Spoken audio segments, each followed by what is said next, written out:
Здравейте, малки и големи готвачи! Днес с шеф Мони ще месим, точим и хапваме добруджанки! Най-вкусните и мекички питки идват от кухня Бурлец. Започваме с тестото. Яйца, кисело мляко, сирене и брашно. Бъркаш, месиш, цапаш навсякъде!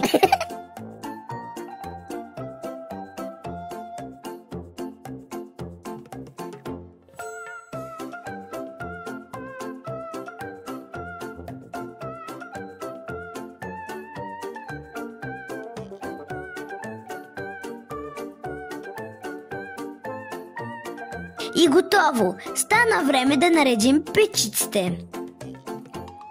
Оформяме тестото на горе-долу еднакви топки и подреждаме в тавата.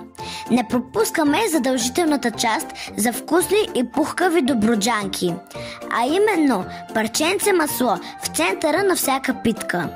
След това печем до златисто, а миризмата е направо нямаме търпение. Това са нашите добруджанки. Топли, златни и направени с много любов.